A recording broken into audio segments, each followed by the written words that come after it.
Yung mga old routine ko before, makapal nga siya, pero hindi siya matibay. After a few minutes, nag-oily na, nagkikiki na, nagkakaroon na ako ng laugh line. But then, itong new routine ko is mas matibay siya kasi marami siyang mga skin prep, fixing spray, setting spray, ganon. Maganda rin naman yung mga gamit ko before, but syempre iba na kasi yung mga formulation ng mga product ngayon, di ba? And for today's video, ang gagawin natin is i-compare ko yung makeup routine ko ngayon versus yung makeup routine ko nung mga bandang 2016, 17, 18. Kasi nung nakaraan, nanonood ako ng mga old videos ko and to be honest, I was judging myself kasi that time talaga, yung makeup routine ko is, sobrang basic. As in, sobrang mema. On this side will be my current, which is 2025. And on this side naman will be my 2016, 17, 18. Lahat na yan, halo-halo na. Pare-pareho lang naman yung ginagawa ko. Halos pare-pareho lang yung naging routine ko. I think it was just after the pandemic na nagpalit na yung routine ko.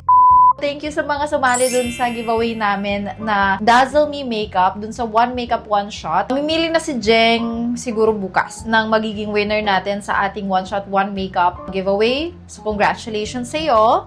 Ito na. Let's do this. So first, before hindi ako nagpe-prep, but now nagpe-prep na ako. So wala, ipe-prep ko yung kabila hindi.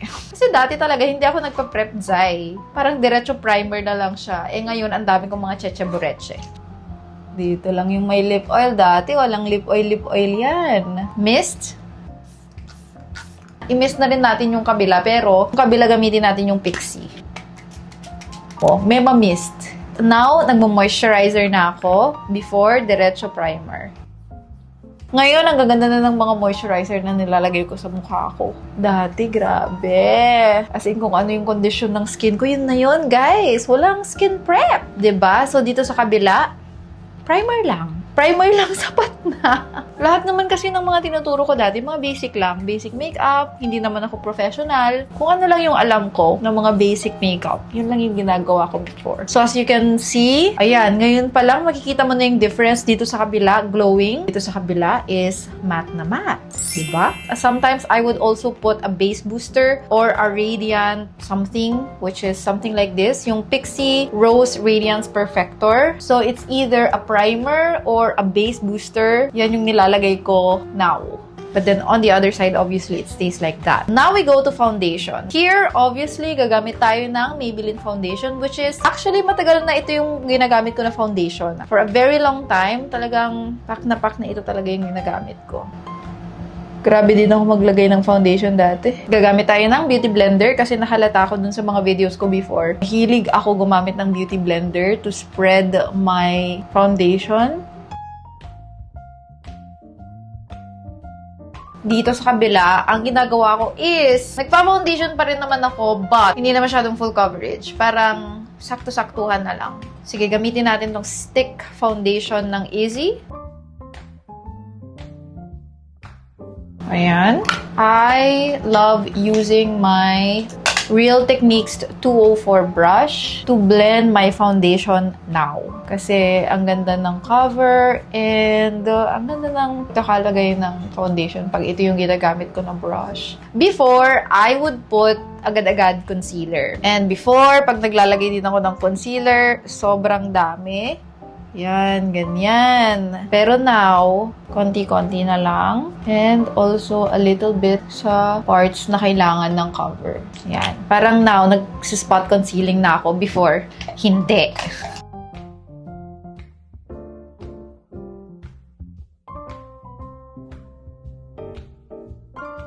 Nag-cream contour na rin ako and also cream blush. So, before, hindi ko ginagawa yon. So, let's do it on the current side.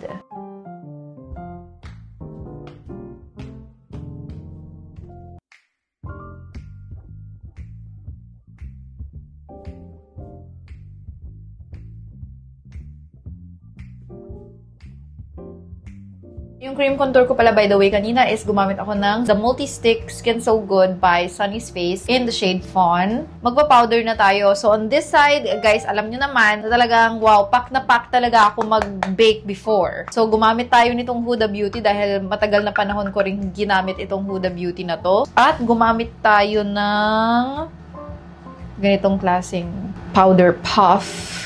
So, kumuha ka, and then ilagay mo muna sa kamay mo, ganito, on the back of your hand, to distribute the powder. And then, saka mo siya i-apply ng ganyan. This is what you call baking. And I used to do it a lot. Hindi natatapos yung makeup ko kung hindi ako nag-bake. At hindi lang yung under eye, yung nilalagyan ko ng powder dati, pati kilay, lahat. So, for this side, gagamitin ko tong Makeup by Mario na powder. Ano kaya natin siya ilalagay, Mars?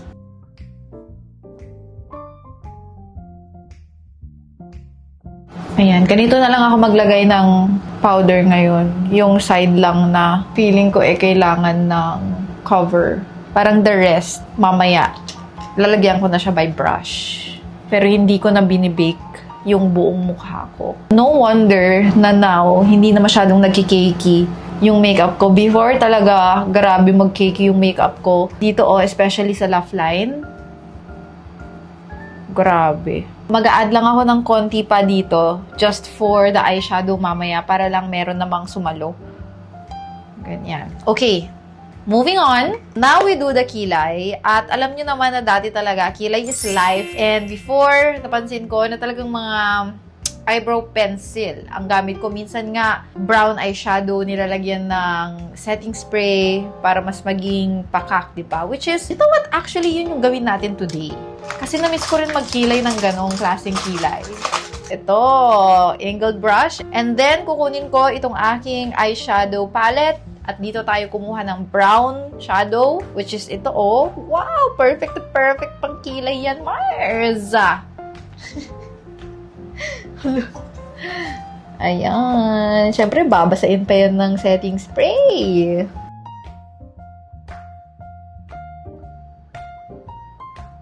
And right now, ang ginagamit ko namang set is itong Bare and Bliss Set and Slick Lasting Brow Cara in warm dark brown, which is meron siyang tint. Ibang-iba yung routine natin ngayon sa kabila. Mas detalyado na, tsaka mas soft. Lilinisin ko muna siya, tatanggalin ko yung mga powder or creams or foundation na nalagay dyan kanina, tatanggalin ko muna kasi yung eyebrow set natin later is mas maganda yung kapit pag walang product yung kilay natin. Ngayon, ang routine ko na is nilalagay ko muna yung pang eyebrow set. I am using this eyebrow set from Colorette.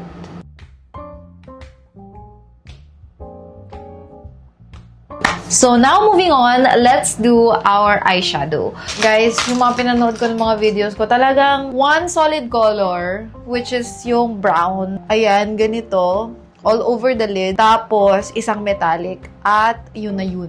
Which is actually hanggang ngayon, ganun pa rin naman yung routine ko. Pero, mas malala lang dati. And napansin ko, ang dami kong look na ginawa before na talagang warm brown lang yung ginagamit ko na eyeshadow. Ito lang talaga. Ayan na. Uy, maganda rin naman. Ito pang laban din talaga. Ayan o, tingnan mo yung result. And before, mahilig din ako gumamit ng gold as our inner color like this. Ayan. Parang wala namang masyadong nagbago sa eyeshadow routine ko. It's just that, mas subtle lang this time.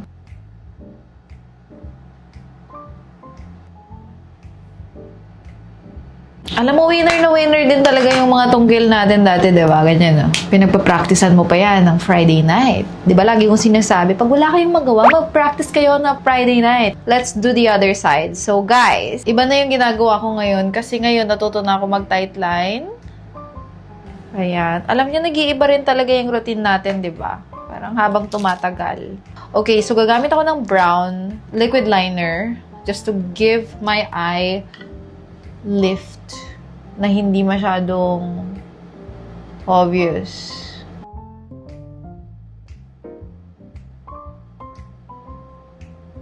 Kukuha ako ng sobrang liit na brush and I'll take this shade from dun sa palette na ginamit ko kanina for my eyeshadow. And ito yung gagamitin ko na pang diffuse dun sa liner ko kasi as much as possible, ayoko talaga na makita siya.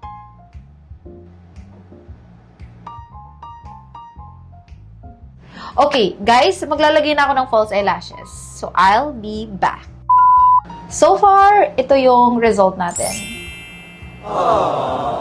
Kanina, alam niyo naman, nainuna ko na dito yung cream contour and everything. Meron na rin tayong cream blush. But then here, as in walang-wala pa. So, unahin na natin itong side na to, which is before, I would use powder contour directly. And nothing wrong with that.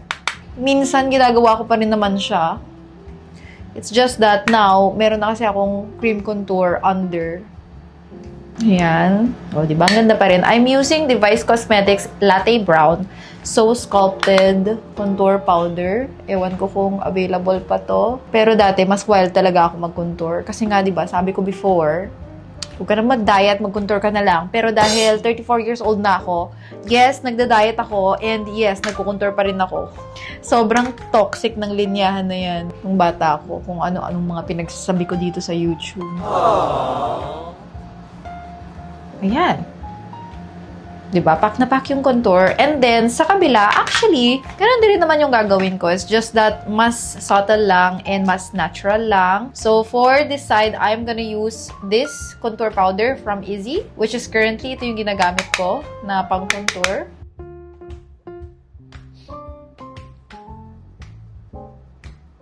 Ito na rin yung gagamitin kong powder blush for my cheeks here. And also dati, ang hilig-hilig ko sa peach blush. Napansin ko yan. Sa mga tutorials ko before, laging peach blush yung ginagamit ko. But now, mas nahihilig na ako sa pink. Mas nakakabata siya. So, meron akong Choo Choo Beauty dito na parang ganito yung shade. And ito yung gagamitin natin on the other side. Highlighter. Ito. Lumang-luma rin to na pang-highlight ko. This is the Becca Opal Highlighter. At naalala ko, I used to use this brush. Ayan. For my highlighter. Ganda pa rin naman siya. It still works. Eh, dito naman sa kabila is gagamitin ko itong liquid highlighter ng Sunny's Face. Pero, hindi ko siya directly na i-apply. Lalagay ko muna siya dito sa kamay ko. And then, gagamit ako ng brush to apply.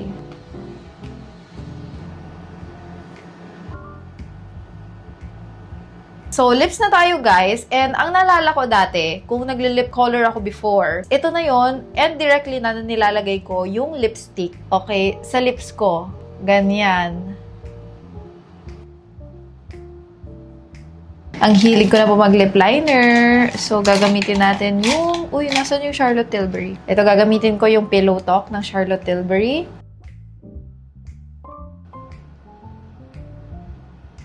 Detail Cosmetics. This is the Cult Classic lipstick in the shade Tube Rose. Now, ang hilig-hilig kong gumamit ng either lip oil or lip gloss. So, gagamit tayo syempre. Ito na lang, yung melted lipstick ng Spotlight Cosmetics. Kasi maganda yung shine niya. Before, wala akong setting spray. Hindi ako nagsisetting spray or whatsoever. Now, nagsisetting and fixing spray na ako. So, syempre, gagawin natin yan, di ba? Let's use na lang this from Izzy. Syempre, let's cover the other side. Saka natin siya iset with blurring powder. Okay guys, so ito na ang ating result. Ito ang ating old routine. And ito naman ang ating new routine. Ayan, para makita nyo ng maayos. And then, ito naman guys, ang ating current makeup.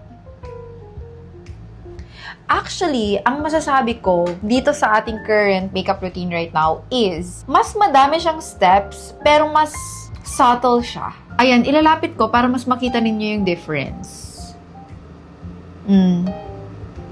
Diba? Kayo, anong masasabi ninyo? Anong mas gusto ninyo? In fairness, ito maganda pa rin naman. Wala rin akong masabi dito sa old routine natin. Pakak pa rin siya. This one is fresh, subtle, mas natural, mas pulido, and most importantly, mas matibay. Yung mga old routine ko before, makapal nga siya, pero hindi siya matibay. After a few minutes, nag-oily na, nagkikakey na, nagkakaroon na ako ng laugh line. But then, itong new routine ko is mas matibay siya kasi marami siyang mga skin prep, marami siyang mga primer, mga fixing spray, setting spray, ganon. And of course, yung mga product na ginagamit ko currently is talagang magagandang quality. Unlike before, before. Maganda rin naman yung mga gamit ko before, but syempre iba na kasi yung mga formulation ng mga product ngayon, di ba? Ayun lang po ang masasabi ko sa ating new routine and old routine. Thank you so much for watching our vlog for today. See you again on the next vlog. Love you all. Mwah!